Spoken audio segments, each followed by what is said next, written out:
तो स्टूडेंट्स यहां तक हमने कंप्लीट कर लिया। अब एक और कॉन्सेप्ट है, वर्टिकली क्रॉस्ड एंगल के बारे में जानते हो? वर्टिकली क्रॉस्ड एंगल क्या होता है? सिरसाइमु कोण कहते हैं, सम्मु कोण कहते हैं। सम्मु कोण का मान आपस में क्या होता है? बराबर। यहां पर देखा जाए इस सरफेस पे AB पे, तो I1 और ये R1 प्लस डेल्टा 1 ये क्या है? I1 और R1 प्लस डेल्टा 1 क्या है?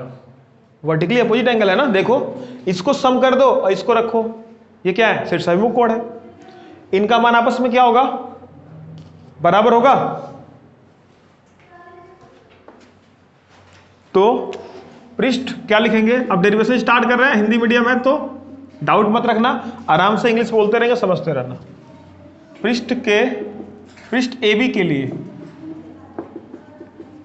सीधा I1 का मान R1 प्लस डेल्टा 1।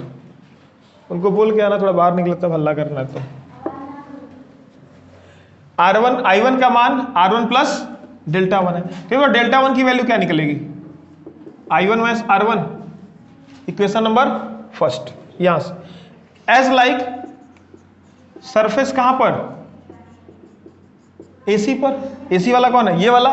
इसके लिए I2 की वैल्यू ये क्यों है लिख दो, क्या है? सिरसाइमु कोण है। I2 इक्वल टू क्या है? डेल्टा 2 प्लस R2, या डेल्टा 2 क्या होगा? I2 plus R2, equation number 2। यह भी क्या है? वर्टिकली अपोजिट एंगल, ठीक है। माइनस रहेगा यहां पे, इधर आएगा तो माइनस। अभी डिस्कशन हुआ था कि ये क्या है? डेल्टा ट्रायंगल किसका? DMN। DMN का क्या है?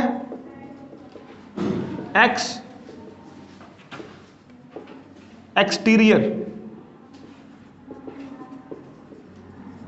एंगल है, जिसको हम बहिष्ठ कोण कहते हैं। तो उसकी वैल्यू क्या होगी? Delta 1 plus delta 2। क्या होगी? Delta 1 plus delta 2।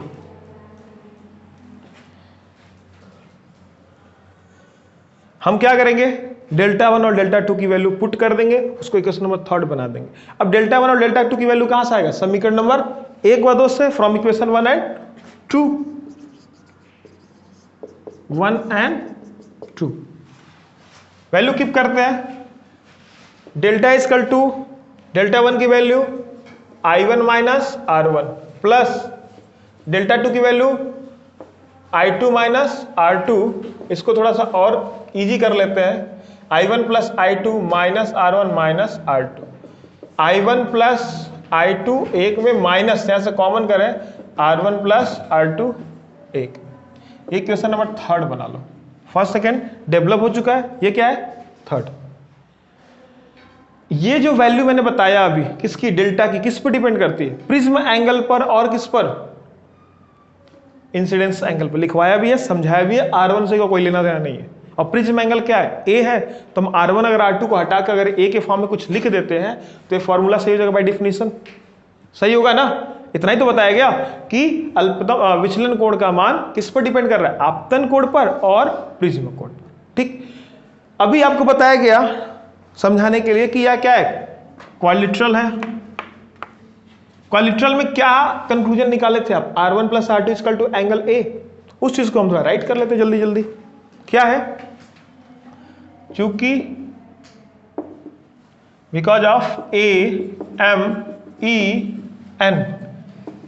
Is a quadrilateral, एक चतुर्भुज है, where angle M equal to angle N equal to 90 degree. क्यों? क्यों भाई?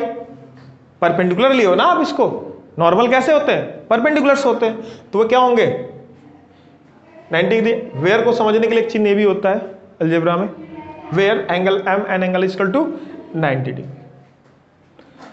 नेक्स्ट, तो अगर क्वालिटरल बोल रहे हो तो angle M A plus angle M plus angle E plus angle N equal to कितना होना चाहिए? प्रॉपर्टी क्या होती है क्वालिटरल की? 360। ये दोनों कितने हो गए? 90 90। Angle A plus angle E plus 360 minus angle M plus angle N. Where होता है अलजेब्रा में, वेयर ही होता है। Angle A angle E 360 M plus N का वैल्यू लगाओ। अच्छा एंगल को हम हटा देते हैं, अभी देखेंगे हटा देंगे उसको। 360 90 plus 90 A plus angle E equal to 360 कितना? 180 180। इसको होल्ड करो, इसको क्या करेंगे? अभी होल्ड करो, जरूरत पड़ेगी इसकी। कब जरूरत पड़ेगी? जब हम ट्रायंगल किस में चलेंगे? एम एन ई में। ये पूरा वीडियो में समझा चुका हूं, आप भी देख लीजिए किस ट्रायंगल के बारे में बात हो रही है, किस क्वालिटरल के बारे में बात हो रही है और उसकी वैल्यू कैसे कैसे आ रही है। M N E, angle M plus angle N plus angle M N E में जो एंगल डेवलप हो रहा है वो ये हो रहा है R1 R2 और एंगल E। कौन सा? R1 R2 और एंगल E की वैल्यू कितनी है? 180। अब इस इक्वेशन से और इक्वेशन से देखा जाए, अगर आप नाम करना चाहते हो, नेम करना चाहते हो तो 4 and 5 क्या लिखोगे? फ्रॉम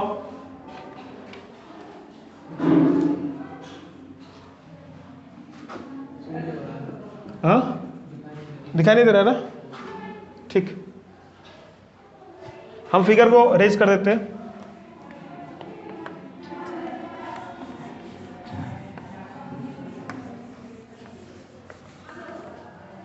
डेरिवेशन को आप वीडियो पॉज करके बड़े आराम से लिख सकते हैं, उसके बाद नेक्स्ट पेज पर अपना डेरिवेशन कंटिन्यू होगा।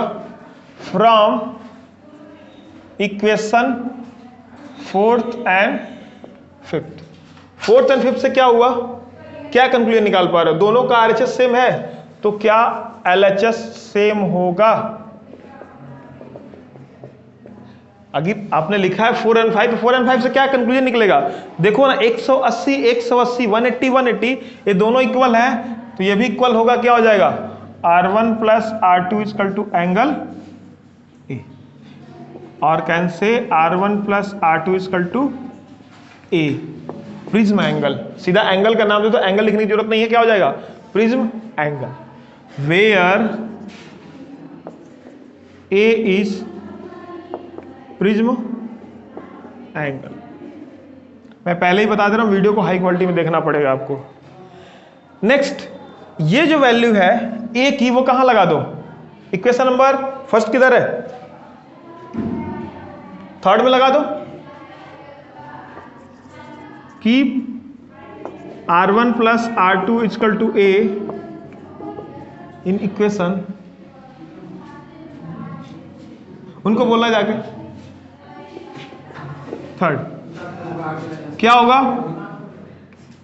Delta equal to I1 plus I2 plus कितना हो जाएगा? या माइनस ना ए, और delta equal to I1 plus I2 minus.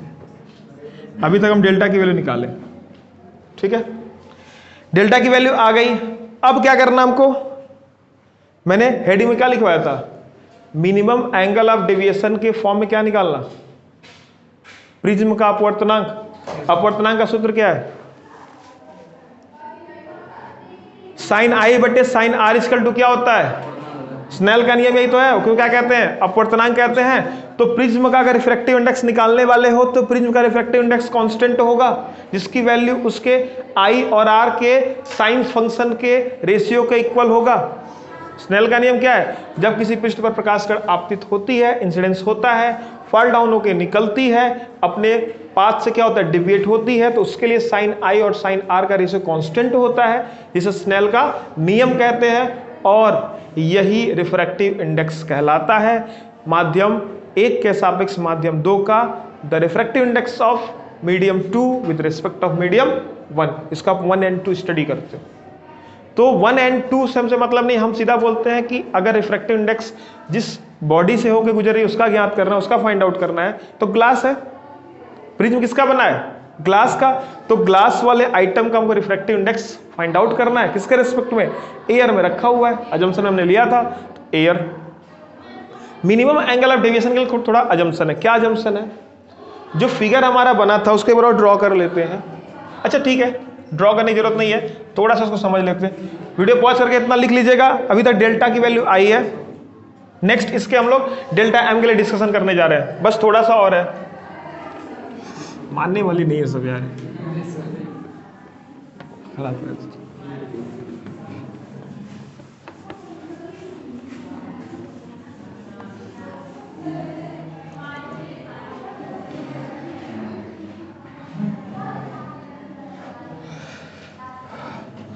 Let for minimum angle of deviation, minimum angle of deviation, video pause करके जाना पड़ेगा। Let for minimum deviation angle, कुछ अजम्पशन है। क्या अजम्पशन है? माना विचलन कोण कितना है? डेल्टा है। अल्पतम विचलन कोण कितना हो जाएगा? Delta M. तो हम मान के चलते हैं कि डेल्टा की जगह डेल्टा एम लिखेंगे तो जो इंसिडेंस एंगल होगा I1 का और I2 का, उसको I मानना पड़ेगा। वो अजम्पशन में है for minimum angle of deviation, क्योंकि जो हमारा साइन I और साइन R निकलेगा उसमें I1 और I2 का कोई जिक्र नहीं है। तो हम एज्यूम कर लेते हैं कि मिनिमम एंगल ऑफ डेविएशन में जितना आपतन कोण है उतना अपवर्तन कोण होगा। क्यों? क्योंकि रिवर्सिबिलिटी को क्या करता है? शो करता है ना। लाइट का जो भी फिनोमिना रिवर्सिबिलिटी को शो करता है, प्रिज्म में तो होगा ही होगा। आप प्रैक्टिकल में देख सकते हो, उधर से फॉल डाउन के इधर आएगा। R1 और R2 को एज्यूम कर लिया क्या? R, ये भी लेट कर लिया। लेट मतलब माना, ठीक। तो जब I1 और I2 को मानोगे तो ये जो इक्वेशन नंबर 6 है, फ्रॉम इक्वेशन नंबर 6, ये वाला क्या होगा? डेल्टा की जगह क्या हो गया? Delta M. I1 और I2 या क्या होगा? I plus I minus A, 2I minus A. ठीक है, हमको किसकी वैल्यू चाहिए? साइन I और साइन R के लिए I और R की चाहिए, तो इसको ट्रांसफर करो। Plus A is equal to 2I, तो I इजकल टू क्या होगा?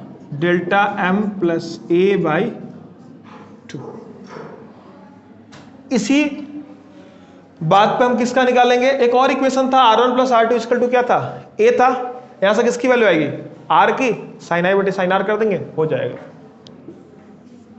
क्या? फ्रॉम इक्वेशन किससे बाबू? इक्वेशन नहीं है, छोड़ दो। R1 plus R2 is equal to क्या है? A है। आपने क्या ज्यूम किया है?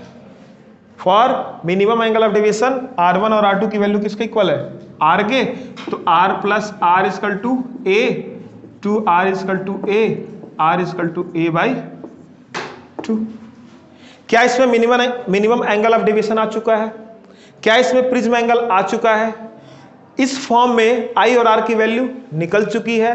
For any kind of physical instrument by which refraction is possible, in that we can apply Snell's नियम, which is sin I बट्टे sin R not बट्टे it is oblique or upon. Okay, n is the refractive index of prism. n is the refractive index of prism. क्या है बेटा, इसमें Hindi English इतना mix हो जा रहा है ना, अगर बच्चा खाली इंग्लिश मीडियम का तो कुछ नहीं समझ में आएगा, और खाली हिंदी मीडियम का तो कुछ नहीं समझ में आएगा। बट 12th पास आउट होने वाले हो 6 महीने के बाद, दुनिया बाहर की अलग मिलेगी। JEE Mains, JEE advance, NEET और क्या कह सकते हो कि BSc, तो ये सब हिंदी में तो रहता नहीं है। थोड़ा ग्रिप करो, अच्छा जाओगे।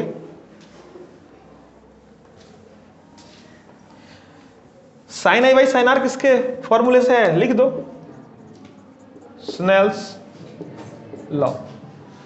वैल्यू पुट करो, n इक्वल टू क्या, साइन आई, आई की value delta m plus A by 2 और साइन r की वैल्यू साइन a बाई 2। ये हो गया refractive index of prism in form of angle of deviation and prism angle. Prism के लिए अपवर्तनांक का सूत्र है। कोई डाउट है इस डेरिवेशन में? जब भी देखना होगा वीडियो पॉज करके देखते रहना, लिख सकते हैं इसको, ठीक है। Thank you so much, watch my video the study point Manas Kashyap and you will get a knowledge of physics and biology also. Thank you so much.